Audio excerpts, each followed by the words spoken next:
Hello guys, welcome to my channel. Myself Jilik Dash and today we are going to read A Shipwrecked Sailor by Daniel Defoe. So, let's get started. তো প্রথমেই আমাদেরকে Daniel Defoe সম্পর্কে কিছু জানতে হবে। Daniel Defoe was an English writer and journalist. He was born in 1660 and died in 1731.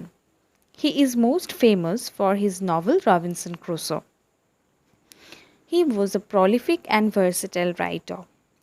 Defoe is also known for pamphlets and journals on various topics. এরপর এই টেক্সটের সামারিটা আমি একটু বলতে চাই। আমরা আজকে যে টেক্সটটা পড়ব আর শিপরেক্ট সেইলর সেটা ড্যানিয়েল ডিফোর লেখা রবিনসন ক্রুসো নামক একটা নভেল থেকে নেওয়া হয়েছে। The following text is adapted from a section of Daniel Defoe's famous novel Robinson Crusoe and tells us how Crusoe, after being shipwrecked, found himself on a dismal island. এবং এই স্টোরিটাতে আমরা কি পাবো? রবিনসন ক্রুসো বলে এক সেইলারের কথা পাবো, যিনি কিনা তার জাহাজ ডুবির পরে এক পরিত্যক্ত দ্বীপে, নির্জন দ্বীপে একাকী গিয়ে উপস্থিত হন। It also gives us an inspiring account of how he makes the island habitable with his hard work. এবং গল্পটা থেকে আমরা কি ইন্সপিরেশন পাবো?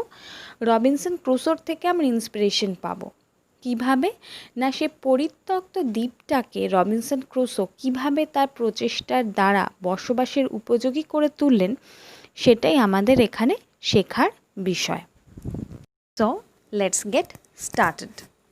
On September 30, 1659, I, miserable Robinson Crusoe, being shipwrecked during a violent storm, came on shore of this dismal island. 1659 সালের 30শে September আমি, দুর্ভাগা Robinson Crusoe, যার কিনা জাহাজ ডুবি ঘটেছে এক ভয়ঙ্কর সামুদ্রিক ঝড়ে, এবং এসে পৌঁছেছি ডিসম্যাল মিন্স ডেজলেট, পরিত্যক্ত এক দ্বীপে। I call it the island of despair. আমি এটাকে বলছি হতাশার দ্বীপ। I was almost dead and the rest of my ships company was drowned. আমি মৃতপ্রায় ছিলাম এবং আমার যে অন্যান্য সঙ্গীরা ছিল জাহাজে, তারা সকলেই ডুবে গিয়েছিল। I had neither food, house নর ক্লথস। আমার না ছিল খাবার, না ঘরবাড়ি, না ছিল জামা কাপড়। I feared I would be devoured by wild beasts. Devoured মানে গোগ্রাসে খাওয়া। আমি এটা ভেবেই ভয় পাচ্ছিলাম যে বন্য জন্তুরা হয়তো আমাকে গোগ্রাসে গিলে খাবে। When night came, I slept in a tree for fear of wild creatures. এবং যখন রাত্রির হলো, বন্য জীবজন্তুর ভয় আমি গাছেই সারা রাত কাটালাম। It rained all night. সারা রাত ধরে বৃষ্টি হলো। The rain continued through the next day with gusts of wind. পরের দিনও এই বৃষ্টি চলতে থাকলো এবং তার সঙ্গে দমকা ঝোড়ো বাতাস। Only a wreck of my ship was to be seen at low water. তীরের কাছে যেখানে জলটা কম, সেখানেই আমার ডুবে যাওয়া জাহাজের কিছুটা অংশ দেখা যাচ্ছে। I swam to the wreck to rescue and secure for my survival some food and other provisions. আমি সেই জাহাজের ডুবে যাওয়া অংশের দিকে সাঁতরে গেলাম। কেন গেলাম? কিছু যদি পাওয়া যায় সেগুলো উদ্ধার করতে এবং আমার খাবার বা অন্যান্য জিনিস যদি কিছু থেকে থাকে সেগুলোকে বাঁচানোর জন্য।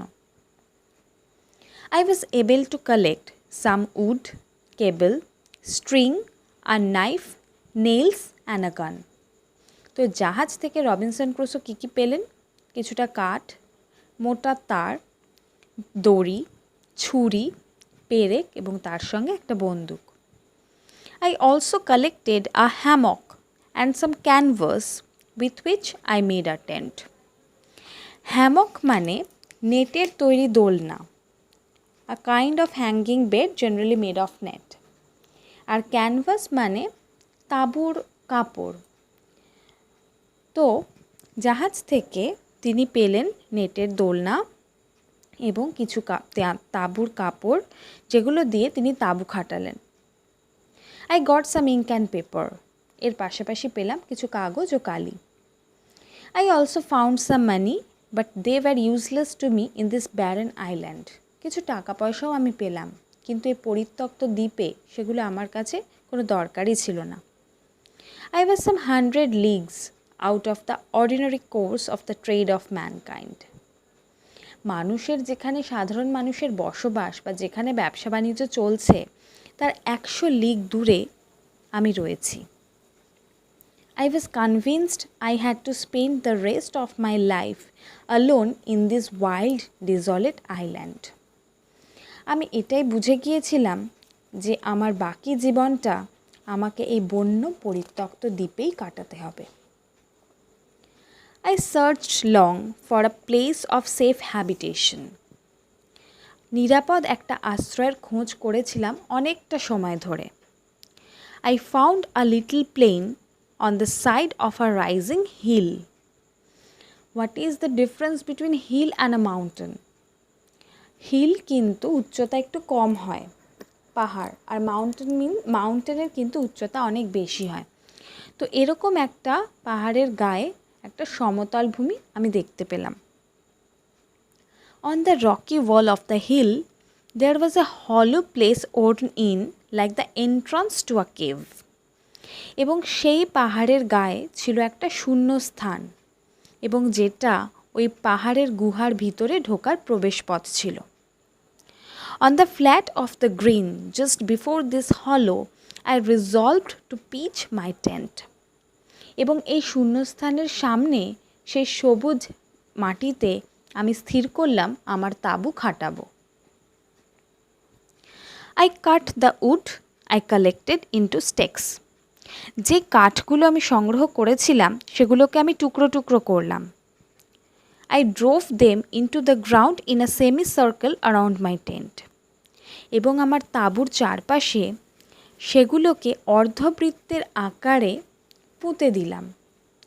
The stakes stood 6 inches apart from each other. এবং এই কাঠের টুকরোগুলো একটা অপরটার থেকে 6 ইঞ্চি দূরত্বে। I put the cables I had rescued from the ship around the stakes in the manner of a fence. এবং যে মোটা দড়ি আমি জোগাড় করেছি জাহাজ থেকে, সেটা আমি ওই দণ্ডগুলোর ওপর দিয়ে এমনভাবে দিয়ে দিলাম যেন অনেকটা বেড়ার মতো তৈরি হয়ে গেল। I used a short ladder to go over the fence. এবং বেড়ার অন্য প্রান্তে যাওয়ার জন্য আমি একটা ছোট্ট মই ব্যবহার করতাম। Once in, I withdrew the ladder after me so that I was completely fortified against the world outside. Fortified means secured.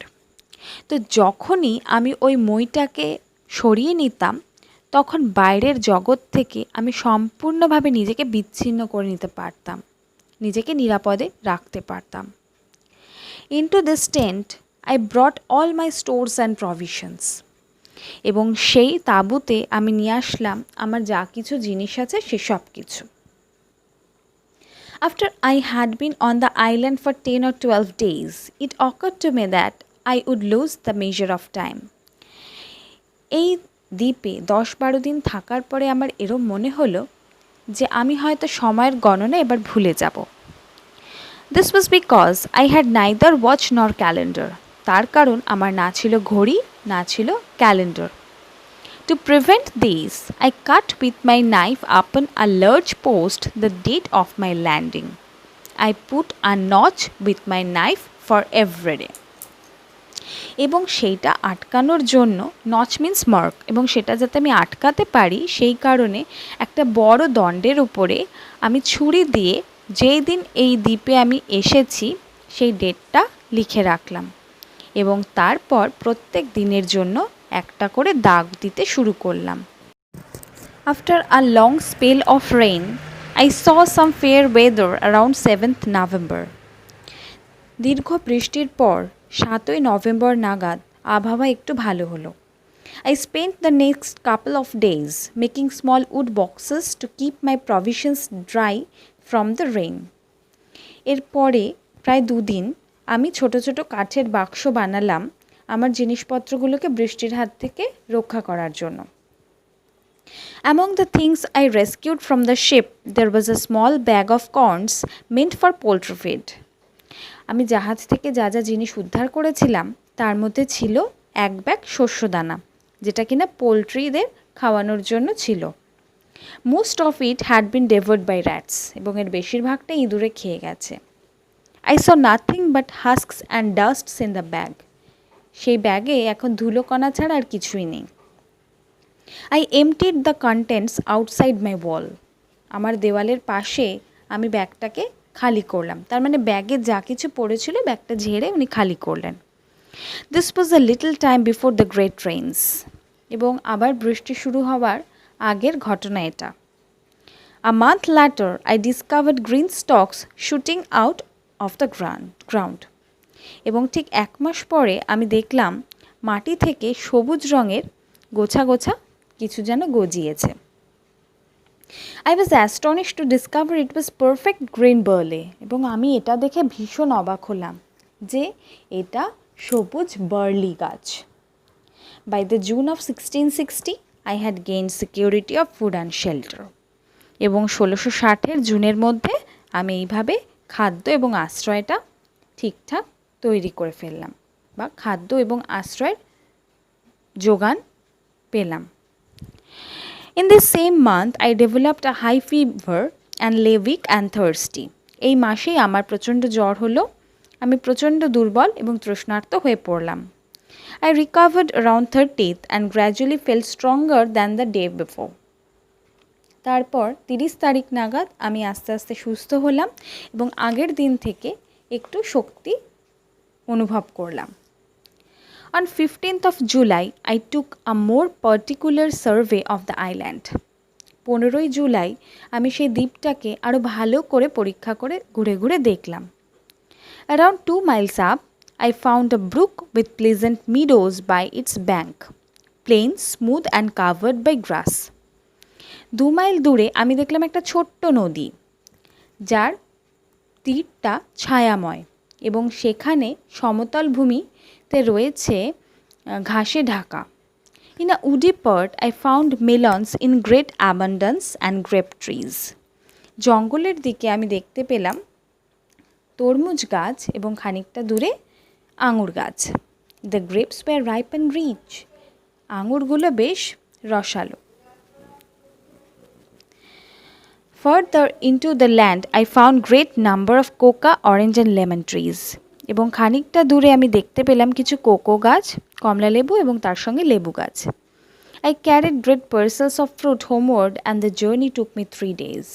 এবং বেশ কিছুটা ফল আমি আমার বাড়ির দিকে নিয়ে আসলাম এবং তাতে আমার সময় লাগলো 3 দিন। I was tempted to transfer my habitation to this valley of fruits. আমার মনে হলো এই ফলের উপত্যকায় আমার বসতিটা নিয়ে আসা দরকার। I did not, কিন্তু আমি সেটা করলাম না। Because I still hope to be rescued by some passing ship on the sea. তার কারণ আমার মনে তখনও আশা ছিল নিশ্চয়ই সেখান দিয়ে যদি কোনো নাবিক যায় সে হয়তো আমাকে উদ্ধার করবে। I did not want to enclose myself in hill and woods. এই পাহাড় এবং জঙ্গলের মধ্যে আমি নিজেকে আবদ্ধ রাখতে চাইনি। I stayed in view of the sea. সমুদ্রকে দেখা যায় এরকম জায়গাতে আমি থাকতে চেয়েছিলাম। 10 months had passed since I had set foot on this island. 10 মাস হয়ে গেছে আমি এই দ্বীপে পা রেখেছি। Previously, I had no lamp after dark. এর আগে অন্ধকার হয়ে গেলে আমার কাছে কোনো আলো ছিল না। I collected a little tallow. Tallow means পশুর চর্বি। আমি খানিকটা পশুর চর্বি জোগাড় করলাম and a small clay dish. এবং একটা মাটির পাত্র। To this, I added a wick. Wick মানে সলতে, এবং তার সঙ্গে একটা সলতে যোগ করে দিলাম। I had thus made myself a lamp. এইভাবেই আমি বাতি তৈরি করলাম। I now began to seriously consider the circumstance I was reduced to. যেই পরিস্থিতিটাকে কাটিয়ে আমি বর্তমান অবস্থায় এসেছি সেইটা আমি বিবেচনা করে দেখতে লাগলাম। I decided to describe my state of affairs in writing. আমি ঠিক করলাম আমার জীবনের এই যে ঘটনা সেটা আমি লিখে রাখব। I began to keep a journal of everyday's employment. এবং প্রতিদিনের কর্মকাণ্ড আমি লিখে রাখতে লাগলাম, যেটাকে জার্নাল বলা হচ্ছে। I could not include all particulars because gradually I ran out ink. আমি সমস্ত খুঁটিনাটি বিবরণ লিখে রাখতে পারলাম না, তার কারণ আস্তে আস্তে আমার কালি ফুরিয়ে আসছিল। I found by the notches I cast on the post it was September 30th again. যাই হোক, সেই দণ্ডের উপর আমি যে দাগ দিয়ে রেখেছি তার থেকে আমি দেখতে পেলাম আবার 30শে সেপ্টেম্বর দিনটা এসে গেছে। I had spent 365 days on the island.